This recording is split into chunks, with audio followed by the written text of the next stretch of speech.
Sa kanyang panahon, mainam sa isang ama ng tahanan ang mangarap para sa kanyang sambahayan. Kahit na nga ito'y hindi madaling isakatuparan. Mga kaibigan, narito po ang naging karanasan ni Ruben sa ating dulang sa kanyang panahon.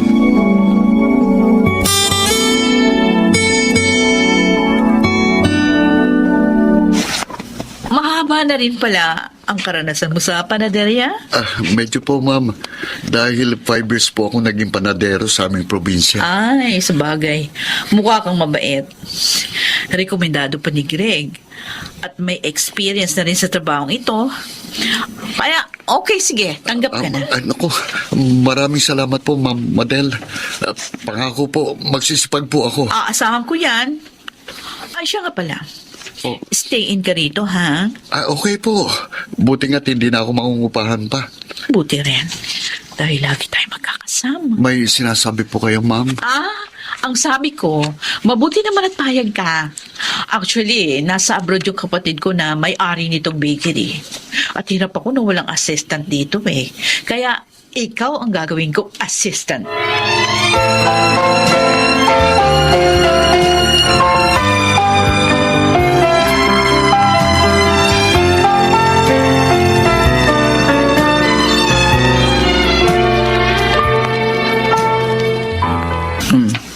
Pinayagan mo yung asawa mo na magtrabaho sa Maynila.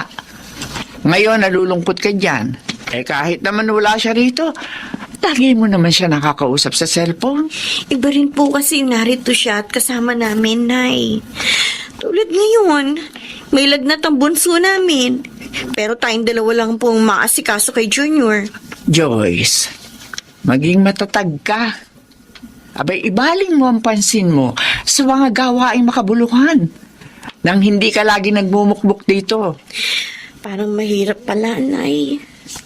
Sa loob po kasi ng 15 years, mula nang ikasal kami ni Ruben, ngayon lang po siya napalayo sa akin. Mahirap naman kasi kung sasama ka agad kaming lahat sa kanya. Totoo yun. Baka umuwi lang kayo rito ni Bigo at Luhaan. Tulad ng iba nating mga kababayan. Kaya nga sabi ko, maging matatag ka. Dahil kahit matagal na kayo mag-asawa, kailangan nyo pa rin makipagsapalaran para sa katuparan ng inyong mga pangarap. Ang gawin mo kapag nalulungkot ka, manalangin ka. Sa kanya bubuksan ang puso mo at madarama mo. Gagaan ang dalahin mong lungkot.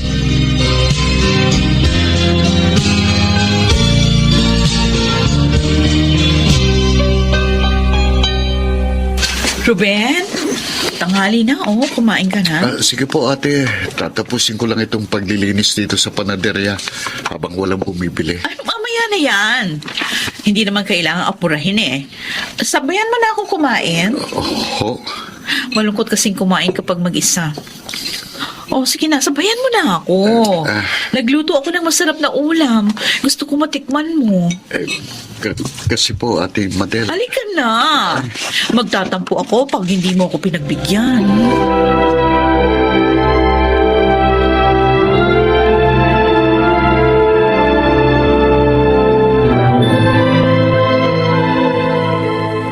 Mahal.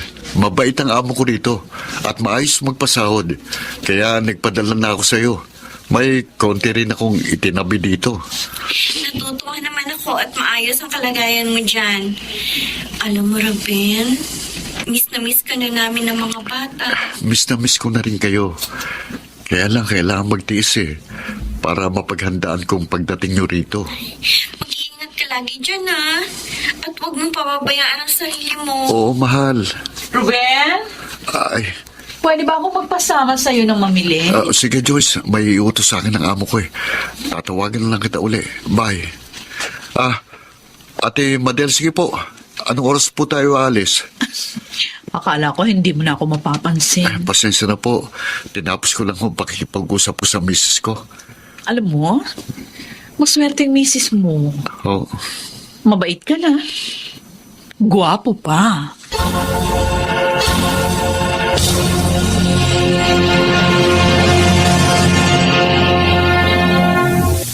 Uy, mukhang hiyang ka sa trabaho mo. Kaya naman dala, ha? Bakit mo naman nasabi yan, Eh, Greg? dahil, tinan mo naman, ang laki ng itinaba mo, ha? Ayaw niya kasing tanggihan ko mga ipinapakain niya sa akin eh. Ha? Nahihiya na nga ako eh. Pre, huwag ka magalit, ha? Ha? Pagkain lang ba ang ipinakakain niya sa'yo, ha? Greg, ano ibig mo sabihin? Alam mo, lahat ng nagtrabaho kay Madel, nakakarelasyon niya. Ano?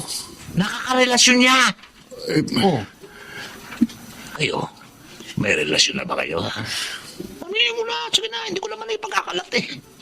Kung ganun, tama pala ako sa hinala ko Na? na may gusto sa akin. Oh, naku. Kaya napakalapit niya sa akin. Naku, pre, patulan mo na. Ha? Patulan mo na, pre. Wala naman dito asawa mo eh. Magkakapera ka na kay Madel. Naku, mababawasan pa ang pangulila mo sa misis mo.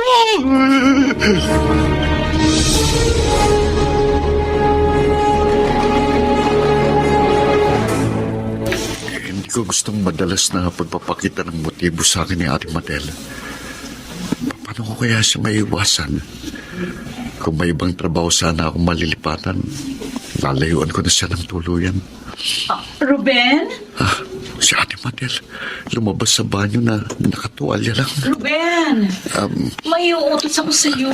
Ate, bakit po kayo lumabas ng banyo na nakatuwalya lang? Kasi nakalimutan ko yung cellphone ko doon sa kwarto. Ha? Pakikuha mo, please. Gusto ko kasi dala ko yun kahit naliligo ako. Sige po. Ay, sandali. Oh, Wait. Bakit hindi ka makatingin sa akin? Maganda naman ako. Lalo na kung walang tuwalya. kukunin ko na pong cellphone nyo. Ate, Sandali. Tingnan mo ako. Aalisin ko yung tuwalya, ha? huwag mong gagawin yan, ate. Huwag mong sirain ang respeto ko sa'yo. Kapag ginawa mo yan, aalis ako dito ngayon din.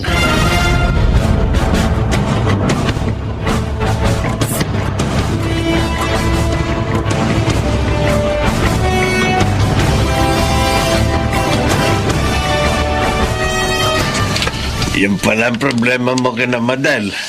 Oo, Mang Pablo. Gusto ko mabigyan ng magandang bukas ang pamilya ko. Kaya ako nakipagsapalaran dito sa Maynila. Pero dahil sa panunukso ng aking amo, para pong napipintong mabigo ang pangarap ko. At ayoko pong mangyari yun.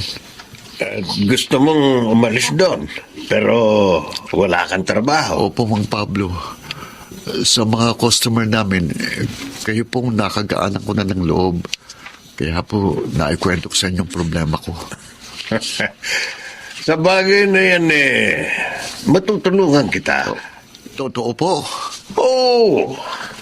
Supervisor ako sa isang pabrika. At siyempre naman hiring kami ngayon. Talaga ho? Kaya may papasok kita doon. Naku, Pati na ang iyong asawa kung gusto niya. napakalaking tulong po niyan sa amin, Mang Pablo. Makakasama ko ng misis ko. Pareho pa kami magkakatrabaho. Tatawagan ko po siya kaagad para makapunta dito. Pero, Mang Pablo, pwede po bang unahin niyo akong i-rekomenda para ho mapagandaan ko pagdating dito ng misis ko. Oo. At sa inyo ko na rin ipauupa ng mura ang isa kong paupahan bahay. Maraming salamat po. Napakabuti niyo. Hanga ako sa katapatan mo sa iyong asawa at sa kagustuhan mo makaiwas sa tukso. Kaya naman gusto kitang tulungan.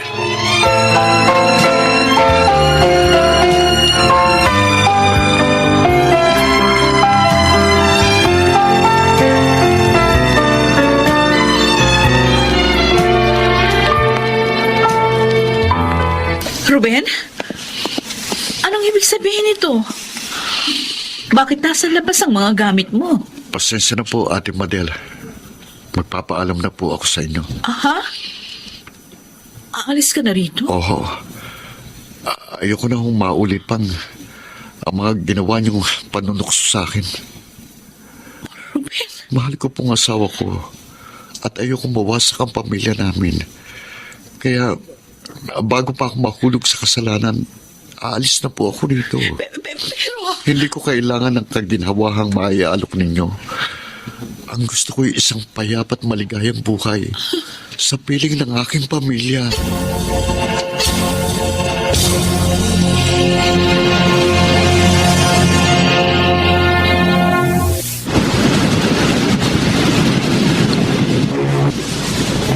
Kayo na po muna ang bahala sa mga anak ko, Nay. Huwag kang mag-alala. Hindi ko pababayaan ang mga apo ko. Lagi po kami magpapadala ni Ruben ng panggastos nila. Huwag mo kalilimutan yung bidding ko, ha? Na kahit magkasama na kayo ni Ruben, maging matatag ka pa rin.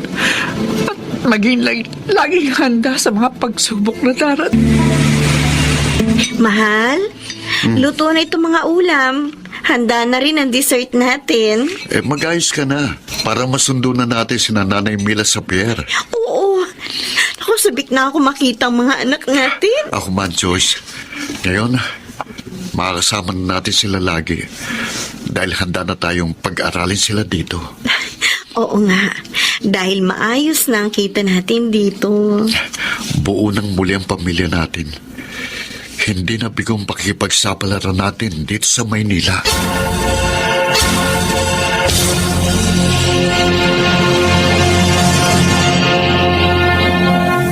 Sa kanyang panahon, may mga magulang na inaabuso ang kanilang pagkamagulang. Kaya naman sa bandang huli, sila'y napapahamak. Pakinggan natin ang naging karanasan ni Teryo sa ating dunang sa kanyang panahon.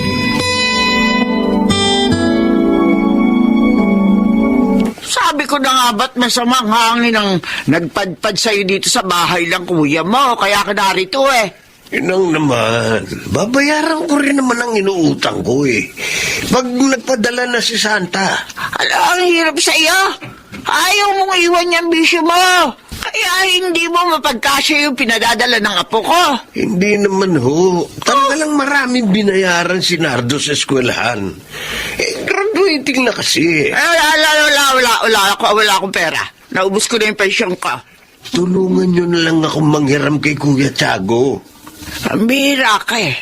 Yun yung hiniram mo nung nakaraang buwan. Hindi mo pa nababayaran. Paano siya magpapautang pa sa'yo? Inang may kompromiso lang akong kailangan bayaran. Ay, sige. Titingnan ko ang magagawa ko. Pupunta na lamang ako sa inyo.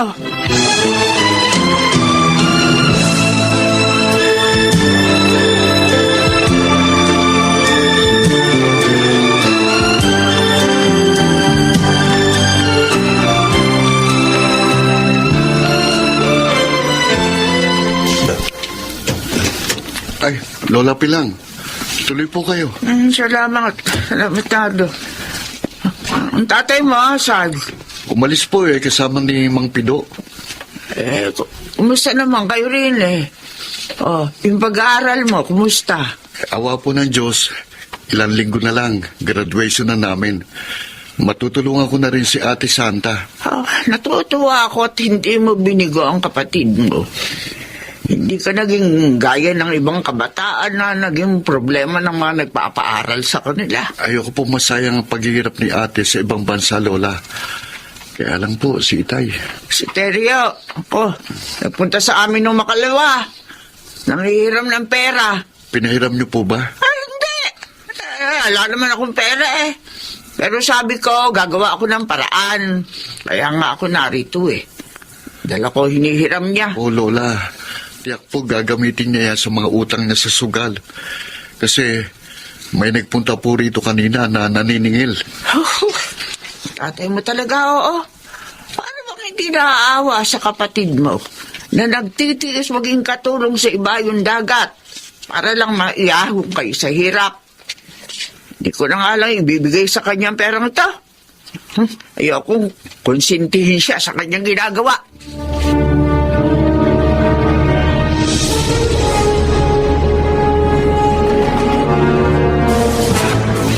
Salamat, nakapag-day off ka ngayon, Santa. Nagkita tayo. Oo nga, Karen. Minsan lang kasi sa 3 buwan kung payagan akong lumabas ng mga amo ko eh.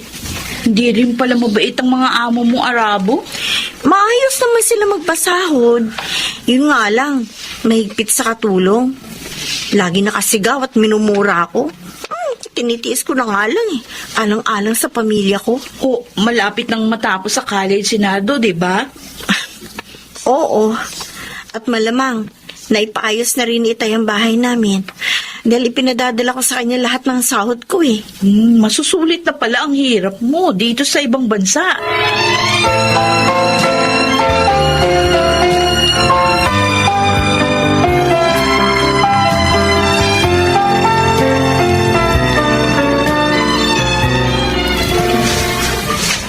Wala akong puhulan ngayon, Teryo. Hindi ako makapagtotoong its. Mangutang ka muna, Pido. Lako, marami pa akong utang din sa lugar namin eh. Hindi ko pa nga mabayaran eh. Uy. Sige. Pahihiraman kita ng puhunan. Ha? Bayaran mo na lang pag nanalo ka. Ako, salamat. Oo, sige, babayaran kita pag nanalo ko. Nagpadala na kasi ang anak kong si Santa. Kaya may pera ako. Lakpay, yan ang sarap ng may anak sa abroad, no? Laging butyo. Ano, tara na.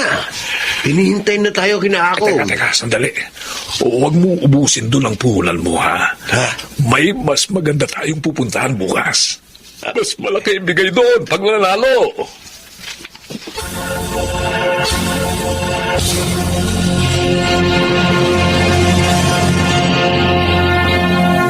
Hindi mo tinanggap ang pag-ibig ni Danny?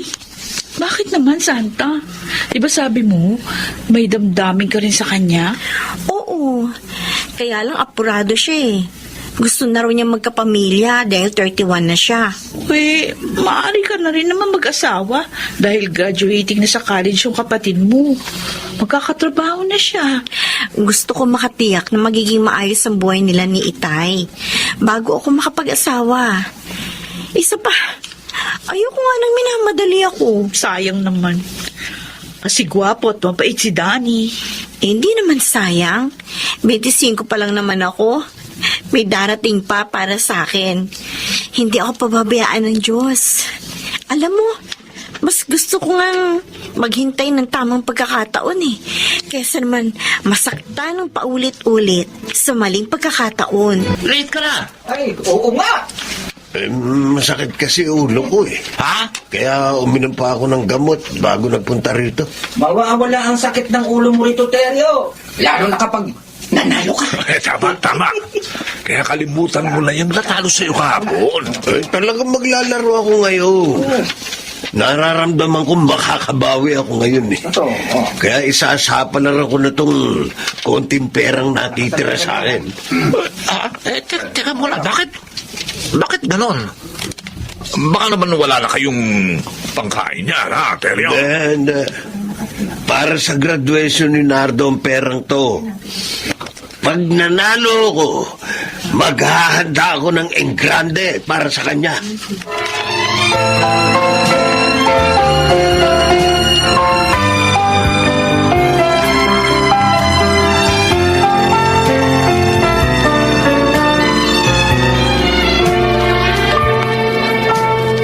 Tay, graduation na po namin bukas. Ay, naku. Oo nga pala. Hindi pa ako nakakabili ng damit at sapatos na gagamitin ko eh. Di ba, pinadalhan na kayo ni ate ng pera para doon? Sabi pa nga niya, kumain tayo sa restaurant pagkatapos ng graduation ko. Anak, Ano? natalo kasi sa tong eats. Itay naman.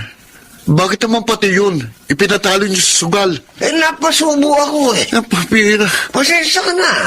Maghanap ka na lang sa mga damit mo na maaari mo pang gamitin bukas. O kaya manghiram ka sa mga kaibigan mo. Kasi naman, ayaw niyo pang iwan yung bisyo niyo eh. Oy, Nardo, Sumusobra ka na, ha? Alalahanin mo, anak lang kita. Kaya wala kang karapatang pagsabihan ako ng ganyan. Sisirain niya ng buhay natin. Tama na!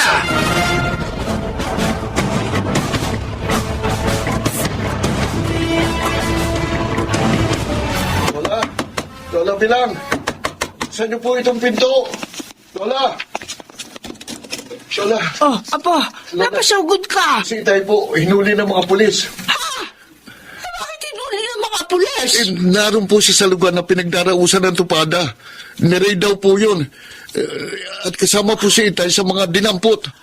Ano ba naman yung tatay mo? Hindi kasi nakinig sa mga payo ko. Paano ngayon yan? Saan tayo kukuha ng pampiyansa sa kanya? Nasa ospital ba naman ang Chichago mo dahil may sakit?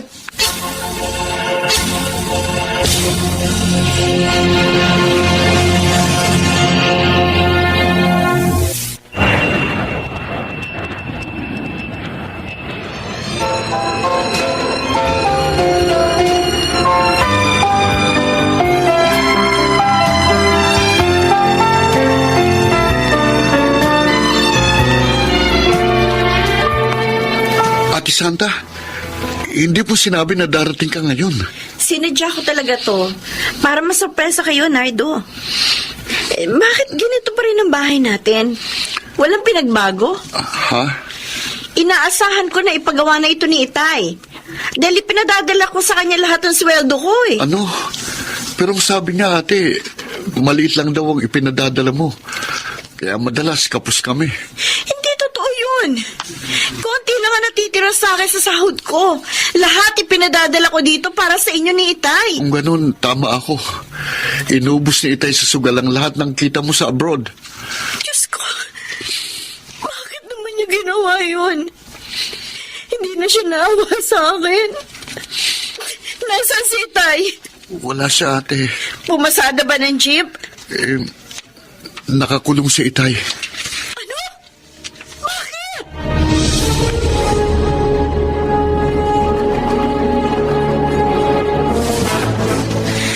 Itay, Santa? Anak? Akala ko sa isang buwan pa ang uwi mo. sinadya ko huwag sabihin sa inyong petsa ng pag-uwi ko. Para sana masurpresa kayo. Pero yun pala, ako masusurpresa dahil nakakulong kayo. Anak, Bakit naman po gano'n, Itay? Bakit naman hinayaan ninyo ang sarili niyo na malulong sa sugal? Lalo na sa tupada.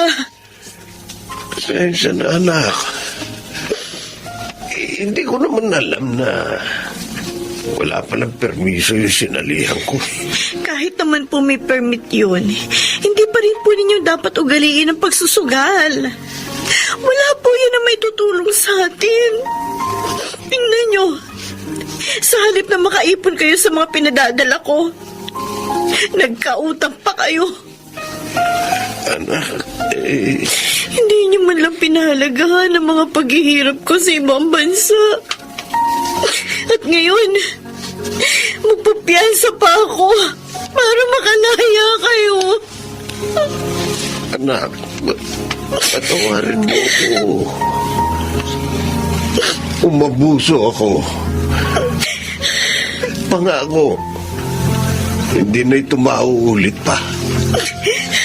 Lalayuan ko na ang kahit anong klase na sugal.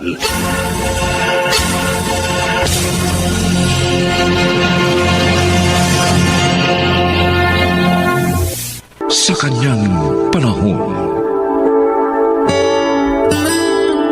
marami ng kabataan ang napapahamak dahil sa maagang paglusong sa pag-aasawa. Ganon pa man, ay marami pa rin ang tila hindi nadadala. Mga kaibigan, narito po ang naging karanasan ni Alona sa ating dunang Sa Kanyang Panahon.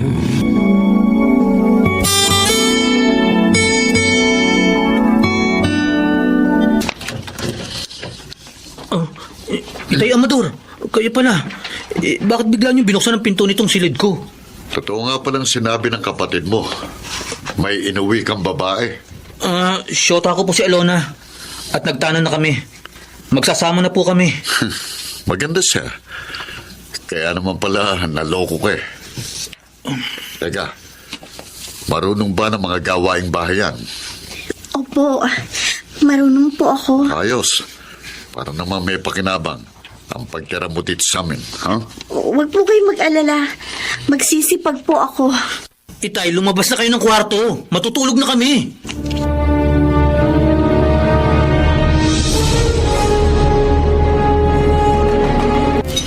Luisa, dinala ko na rito sa silid ang pagkain natin. Halika na, sabay na tayo maghapunan.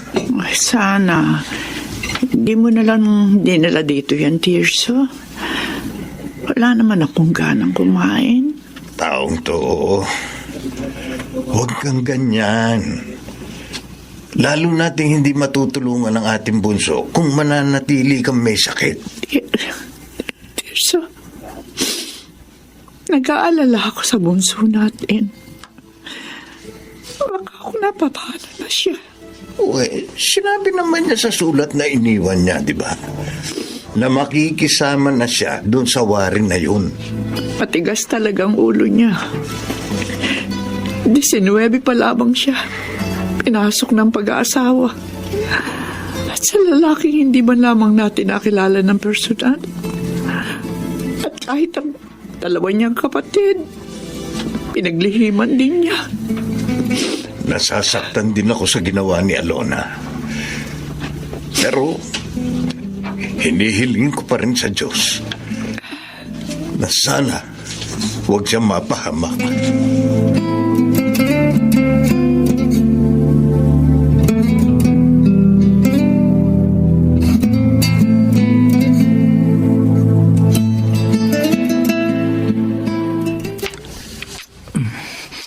Ang ganda talaga ng babe ko. Ang kinis ng balat. Marin, pwede ba? Bukas na lang. Masakit ang ulo ko eh. Pagod pa ako. Dahil ang dami ko nilabang damit nating lahat. Eh, gusto ko ngayon eh. Masakit talaga ang ulo ko. Ikaw naman, ano ba? Mga pisili ng braso ko masakit. Pag sinabi kong gusto ko ngayon, gusto ko. Huwag kang magre-reklamo.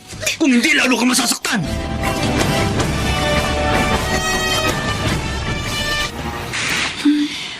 Ang hirap namang sumakay sa lugar nito. Sana makasakay na ako. Pagod na ako sa kalalakad. Ay, yung babaeng nakatayo na yun. Tama. Pumayat lang siya. Pero hindi ako pwede magkamali. Siya yung pisang ko. Lalapitan ko nga. Alona! Alona! Ay, Ate Blessy? Oo, ako nga. Oy, kumusta ka na? Matagal nating hindi nagkita, ha? Oo nga eh. Eto, medyo hirap. Wala naman kasing trabaho si Warren eh. Ay, ang laki ng ipinayat mo. Ganun ba? Halika. Samahan mo ako doon sa bakery. Mag-soft drinks muna tayo. Nauuhaw na ako eh. Sige, gutom na nga rin ako eh. Hindi kasi ako nakapag-almusal bago umalis ng bahay. Ay, tanghali na. Eh, bakit? Eh, inubos ni Warren ng pagkain.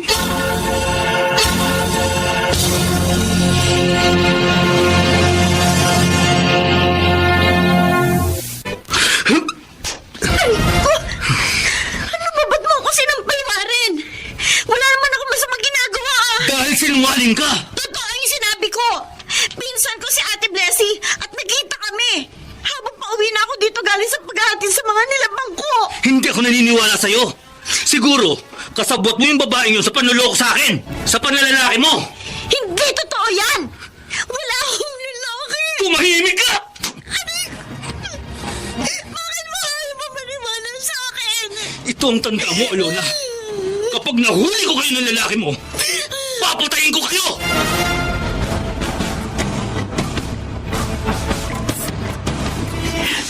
Sinasaktan ng Warren na yun ang bunso ko. Eh, yun po yung sabi sa akin ni Alona. Nung magkita kami, Naglalabada nga po siya para magkapera. Dahil wala ring trabaho yung kanyang ka-live-in. Ang walang yang yun. Wala nang ang trabaho, nananakit pa. Tirso, kawawa naman yung anak natin. Dapat iwanan niya ang wari na yun. Huwag na niyang hintayin magdalang tao pa siya. Ay nako, Chong. Talagang kawawa po ang pinsan ko. Ibang-iba na pong itsura ngayon kaysa noon. Kinuha mo ba ang address at cellphone number niya? Opo. Dahil ang sabi ko sa kanya, handa akong tulungan siya kung hihiwalayan niya ang wari na yun.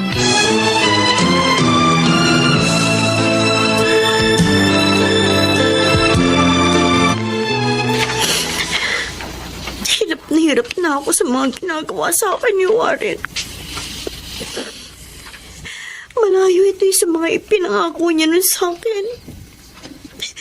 Pati mga kapatid niya, inaalila ako. Lona.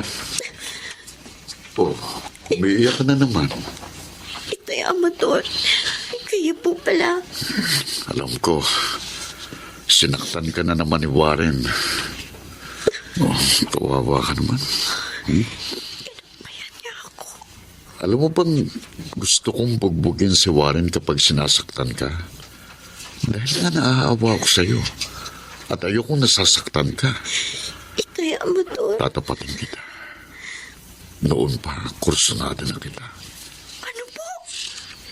Itay, anak ninyo ang asawa ko. Hindi ko anak si Warren.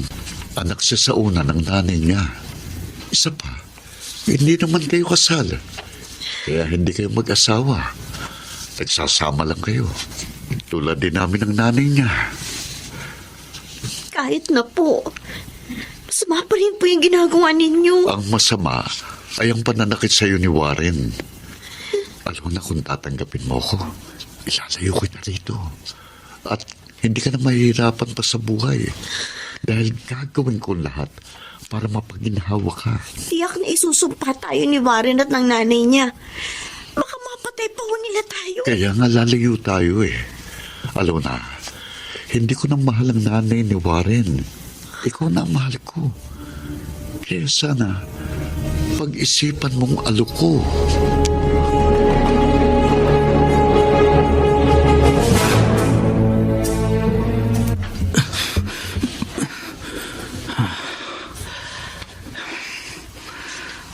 Ang sarap mo pa rin, Alona. Hindi ka pa rin nagbabago. Salamat ha. Pinaligaya mo na naman ako. Ngayon, makakatulog na ako ng mahimbing. Matutulog na ang walang hiya. Dahil pagod na. Diyos ko. Ano bang pamilya itong pinasok ko? Si Warren, ginagawa lang akong parausan. Hinihingi pa ang kita ko sa paglalabada. Ang mga kapatid niya, ginagawa akong alila. Pati na ang nanay niya.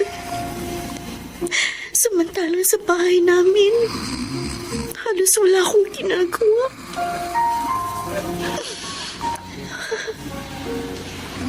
Napakahirap ng buhay ko dito.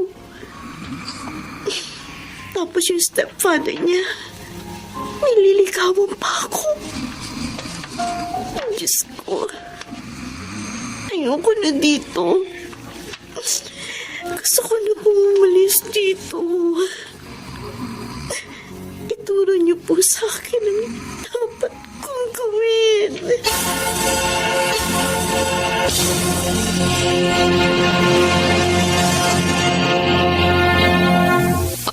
Alona? Napasugod ka. Hating gabi na.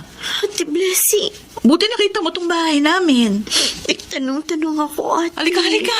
Doon tayo sa loob mag-usap. Ate, Ano? lumayas na ako kinawarin. Umalis ako nang hindi nila alam. Yung ba ang dahilan? Kaya hating gabi ka na nung dumating dito? Oo, ate. Ayoko nang bumalik sa kanila. Natatakot na ako. Bakit? Ano ba nangyari? May ginawa ba silang masama sa'yo? Ay, nakatutuwa naman, Tirso. Naragdagan na naman yung mga alaga nating baboy. At tataba, oh! Oo nga, Luisa. Pwede na natin pagbili ang ilan sa mga yan pagkatapos puntahan natin yung ating bunso. Himukin natin siya umuwi na rito. Yun nga rin sana sasabihin ko sa iyo, Tirso. Sabik na akong makita ang ating anak. Nay? Eh, sino? Ba- Alam mo na, anak ko. anak, salamat sa Diyos at nagbalik ka. Patawarin niyo po ako, Nay. Laki ng kasalanan ko sa inyo. Naging mapusok ako. Patigas ang ulo. Pagawin niyo na lang ako tagapag-alaga ng mga baboy. Payag po ako. Magpatawad niyo lang po ako. Hindi mo kailangan gawin yun, anak. Matagal ka na namin pinatawad, anak. Balak nga naming sunduin ka dahil nakarating sa amin ang kalagayan mo sa Warren na yun. Pinagsisisihan ko po ang pakikipaglibin ko sa kanya, Tay. Nay, ang pagkapasok ko sa pamilya nila, sana po, tulungan niyo po ako muling pagandahin ang aking kinabukasan.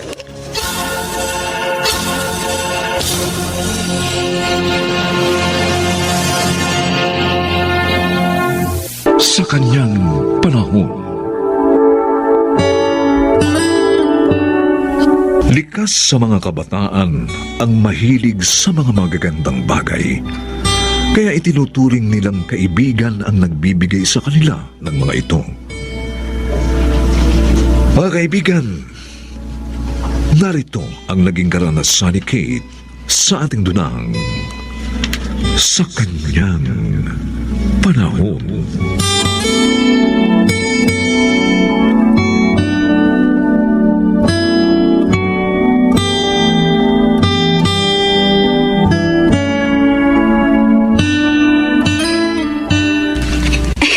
Kain ka pa, Kate.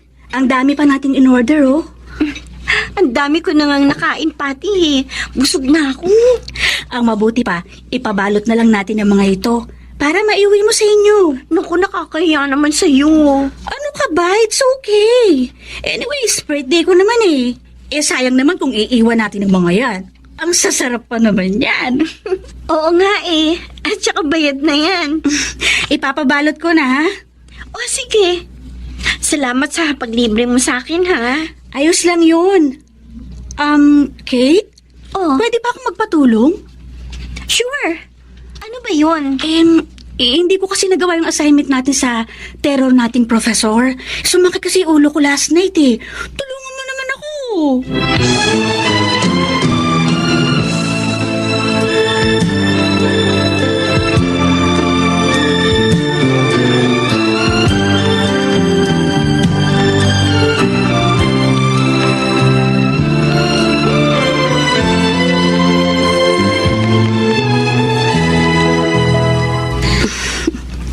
Mataas ang nakuha ko sa test namin kanina. Kasi pinakopya ako ni Kate ng sagot. At nung isang araw naman, mataas ang binigay na grade sa akin ng terror naming professor. At dahil din yun sa gawa ni Kate, tama talagang naisip kong kaibiganin siya eh. Ngayon, wala na akong magiging problema sa mga subject ko. Dahil nandyan si Kate. Teka, ano pa kaya ang gagawin ko para lalong mapalapit ang loob niya sa akin? Ay, alam ko na. Sa gagawin ko, tsak na matutuwa siya.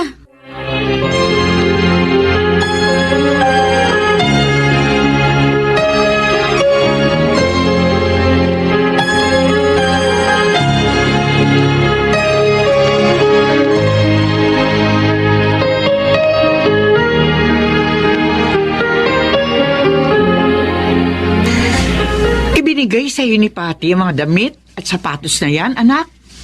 Opo, Inay. Pati ang mga bag galing din sa kanya. Lahat po yan, Tay. Ang dami na po. Bakit niya binigay ang mga yan sa'yo? Ayaw na raw po niya ng mga gamit na ito eh. Ayaw na niya. Magaganda pa naman At mukhang mamahalin, ha? Mahal po talaga ang mga yan. Dahil branded po lahat eh. Baka naman magalit ang mga magulang niya sa ginawa niya. Nasa abroad pong parents ni Patty, Tay. Katulong lang po ang kasama niya sa bahay nila. Mayaman pala ang kaklase mong yon. Nagpasalamat ka ba naman sa kanya, anak? Siyempre naman po. Hindi ko yata nakakalimutan yung turo niya sa amin ni Itay. Ay, mukhang mabait at hindi maramot ang kaklase mong yun, ano? Ay, totoo po, Nay. Kaya nga po, pinakikisamahan ko rin siya ng husto eh. Kasi, ang dalas din po niyang ilibre ako ng masasarap na pagkain. Kaya, naitatabi ko po yung baon ko. Ay, Tay, Nay, ipapasok ko na po sa kwarto ko ang mga ito. Marami pa po akong gagawin eh. Marami ba kayong assignment ngayon? Hindi naman po. Pero, gagawin ko po yung project ni Patty. Nagpapatulong po siya sa akin eh. Hindi ka nakapasok sa last subject nyo dahil sinamahan mo si Patty? Oo, Kuya Gary.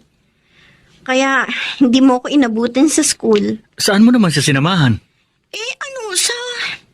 Sa mall, Kuya. Hmm? Sinundan yung crush niya. Ano? Hindi kayo pumasok sa last subject nyo dahil lang doon? Idinamay ka pa niya sa kalokohan niya? At ikaw naman, sumunod ka. Hindi ko alam na yun ang gagawin namin, Kuya Gary. Nagdududa na tuloy ako sa babaeng yun eh. Uy, bakit naman, Kuya? Kasi yung mga assignment at project niya, sa'yo lagi pinapagawa. Pagkatapos ngayon, sinama ka sa pagsunod sa crush niya? Hindi kaya may iba siyang motibo kaya ka kinakaibigan?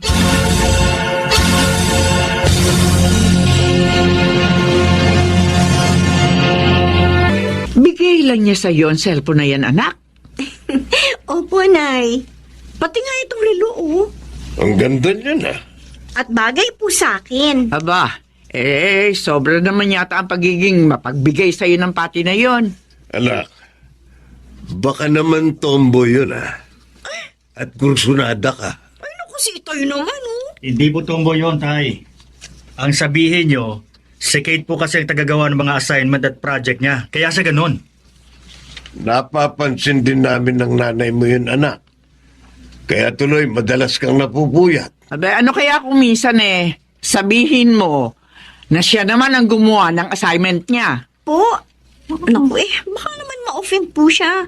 At hindi na ako kausapin. O ibig lang sabihin, hindi siya tunay na kaibigan. Nakipaglapit lang siya sa'yo para malutas sa mga problema niya sa pag-aaral. Salamat naman at pinuntahan mo ako dito sa bahay, King. Wait ha. Maghahanda ako ng merienda natin. Huwag na, Patty. Nagmamadali ako. Bakit mo ba ako iniiwasan, King? Pagkatapos na nangyari sa atin, basta mo na lang ako iiwasan? Ano, Patty? Wala akong natatandaan na may nangyari sa atin. Nakakalimutan mo na pala. 2 months nang nakakaraan nang malasing tayo dito sa bahay namin. Alam kong nalasing ako rito. Pero paanong may nangyari? Lasing na ako. So anong gusto mong palabasin, ha?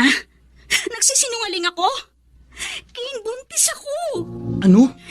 Kaya hindi mo ko pwedeng basta iwasan na lang. Hindi ako naniniwala. Malay ko kung gawa-gawa mo lang yan. Ang sama mo. Totoong sinasabi ko, King.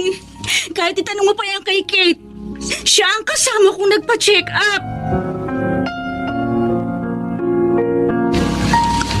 Patty, kanina ka po walang kibo at malungkot.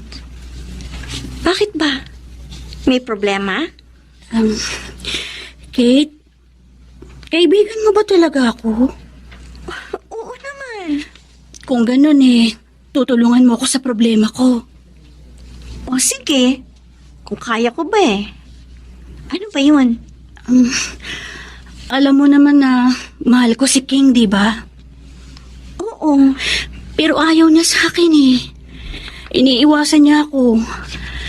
Kaya para hindi niya na ako maiwan, sinabi ko na may nangyari sa amin nung minsang nalasing siya dito sa amin. At nagbunga yun. Ano? Nagawa mo sabihin sa kanya na buntis ka? Oo. Dahil ayoko siyang mawala sa akin, Kate. Kaso hindi siya naniwala Kaya sabi ko sa kanya, tanungin ka niya. sabi ko ikaw ang kasama ko nagpa-check up. Pati, bakit sinabi mo yun? Hindi naman totoo yun ah. Para naman isinubo mo ko. Sorry na. Ayoko lang kasing mawala sa akin si King. Sige na naman, Kate, oh. Tulungan mo na ako sa problema ko.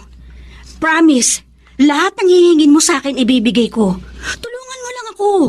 Patotohanan mo kay King na buntis ako.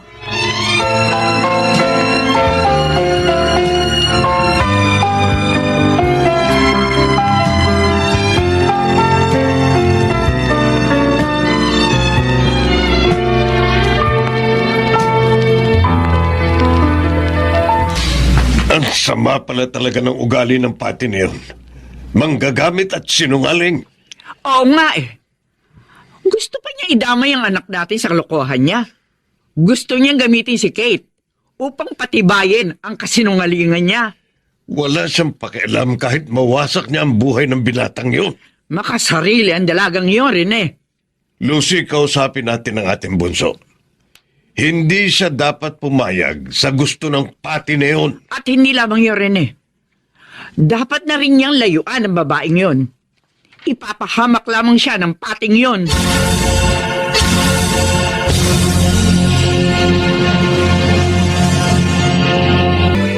Alam ko na kung bakit ka narito, King. Tungkol sa sinabi ni Pati Kate, sabi niya buntis daw siya. At ikaw daw ang kasama niya nung magpatingin sa doktor.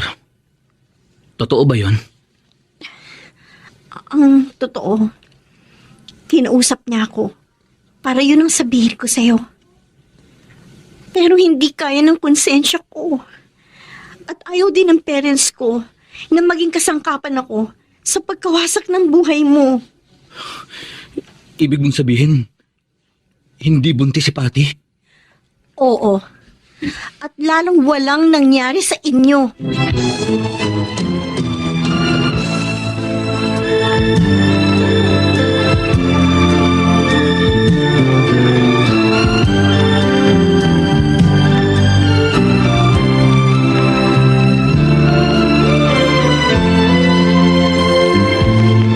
Walang yaka!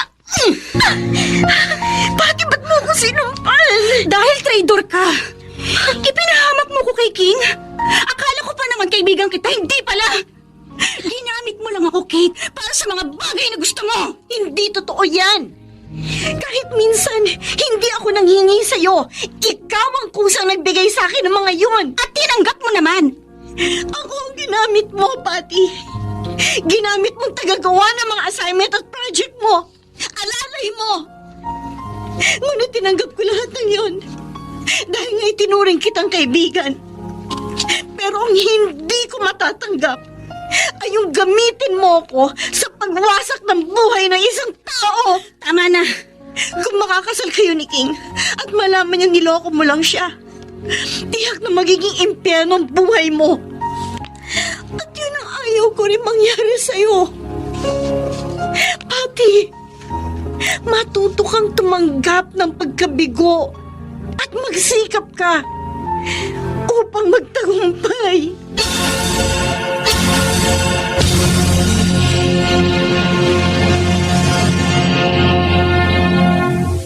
Sa kanyang panahon,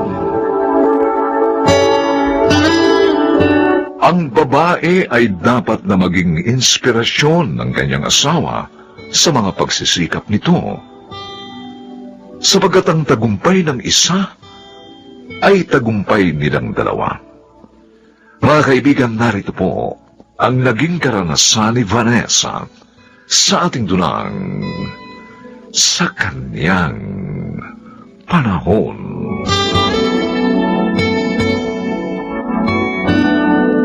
Ano? Wala ka ng pera? Ibinigay ko naman lahat ng sahod ko sa'yo. Bumili kasi ako ng damit at sapatos. Gagamitin ko yun sa reunion ng klase namin. Pero Vanessa, matagal pang sweldo ko. Paano tayo? Mangutang ka na lang! Ano ba? Bira ka naman, oh. Minsan lang naman ito, eh. Dala ko na nga makabili ng mga bagay na gusto ko dahil sa liit ng sahod mo. Pwede naman natin mapagkasya ang kita ko. At makaipon kahit konti. Kung matututo ka lang. Magtipid ka. Bakit naman kasi Madali lang naman ang mga gawain dito sa bahay. Kumuha ka pa ng katulong. Ganon, kasalanan ko pa, ha? Wish ka talaga. Ikaw na nga itong maliit ang kita. Ako pa ang sisisihin mo? Hindi kita sinisisi. Ang gusto ko lang sana, tulungan mo ako sa pagsisikap ko.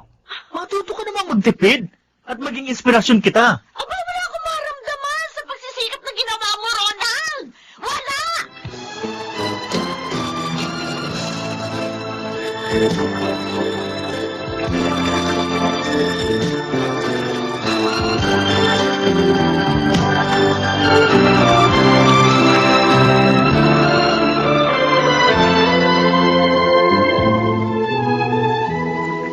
Ang ganda naman ng bahay mo, Alma.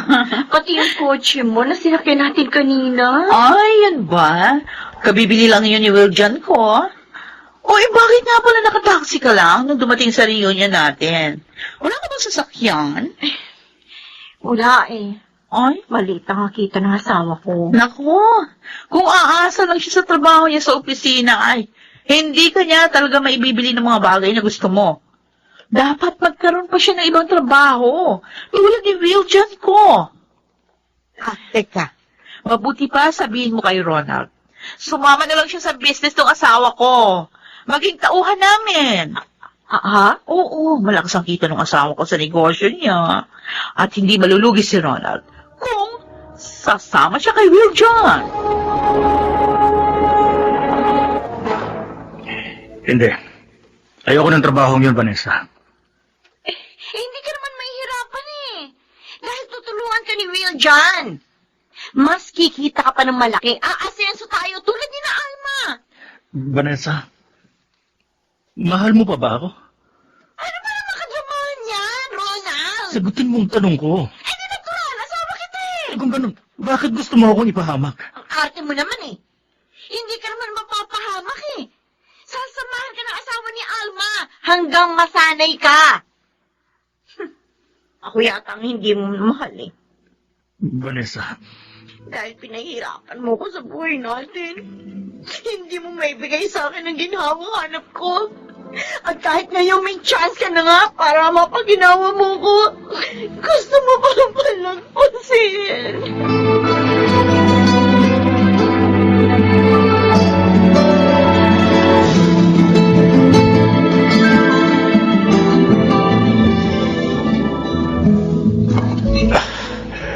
Masaya ako. Pumayag ka mag-dinner tayo dito sa restaurant na ito.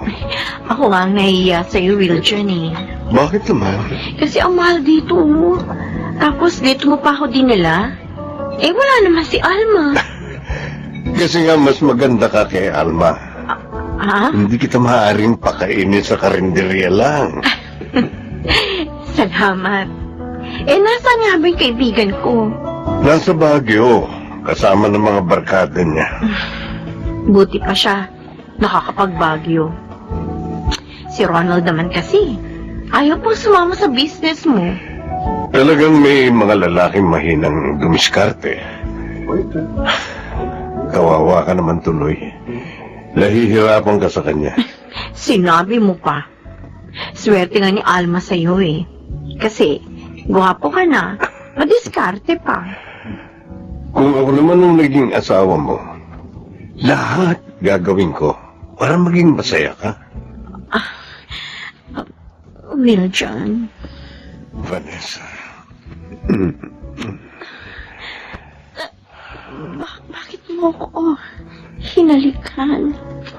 Noong una pa lang kitang makita sa bahay namin, nagusto ka na kita, Vanessa.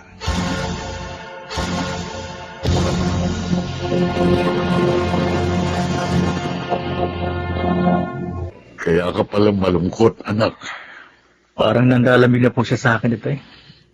Hindi niya na ako inaasikaso. Pambihira. Dahil ayaw mo lang pumasok sa illegal na trabaho, manlalamig siya. Nasa na bang pagmamahal ng asawa mo sa'yo? Bakit gugustuhin niyang mapahamak ka? Hindi ko na po alam kung anong gagawin ko. Nahihirapan na akong pagpasensyahan siya. Sana naman maliwanagan ng asawa mo. para huwag masira ang inyong pagsasama.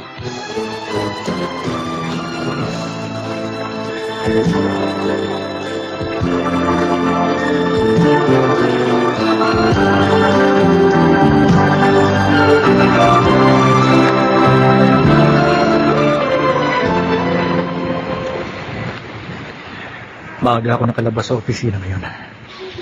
Dadaan muna ako sa mall. Bibilang ko ng pasalubong si Junior para matuwa naman ang anak ko. Bibilang ko siya ng... Oh, ang babae niyo na bumaba sa kotse maminto. Yung hinalikan ng lalaki. Ang asawa ko!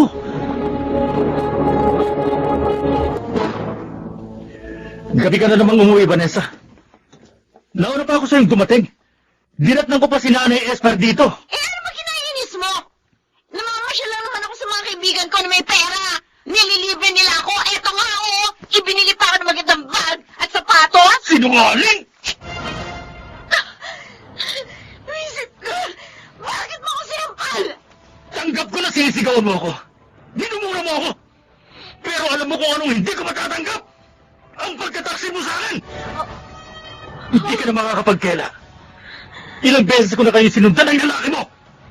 At yun pa palang asawa ni Alba. Yun ang naging kakagulo mo. Yung gusto mong samahan ko sa pagbebenta ng illegal na droga.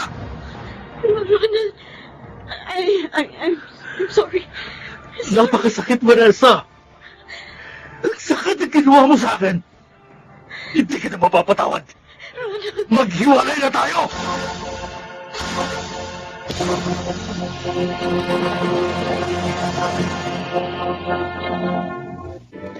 Anak, bakit mo ginawa yun? Bakit ka nagtaksil kay Ronald? At ang asawa pa ng kaibigan mo, pinatulan mo? Nakakahiya ka. Tawarin niyo ako, inay. Natukso po ako. Mabait naman ang asawa mo. Masipag. Ikaw ang sumira sa pamilya mo. Ikaw at ang pagiging kapritsosa mo. Nay. Diyos ko. Siya kasusuklaman ka ni Alma kapag nalaman niyang ginawa mo. Si Alma, tumatawag sa cellphone ko. Hello, Alma? Vanessa, Oh, bakit ka umiiyak? si Will John. Hinuhay ng mga pulis at napatay. Ano? Si Viljan, patay na? Paano nangyari yun? Nalaman siya sa pulis sa kanya. Kaya siya napatay. Puntahan mo ako rito, Vanessa. Oo, sige. Pupunta ako dyan.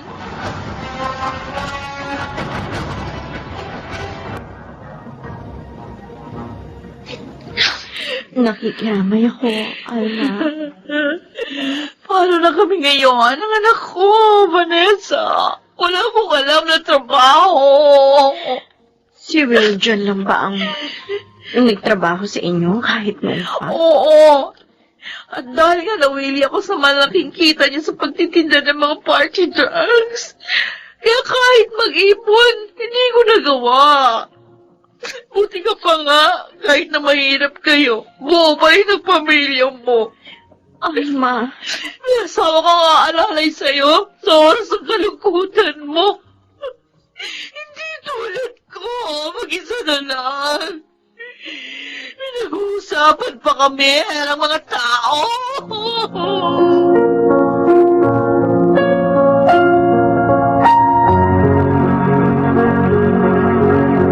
Bakit ka na pa rito? Ronald, mag-usap tayo. Wala na tayong dapat pag-usapan pa. Tapos na sa atin ang lahat. Patawarin mo na ako.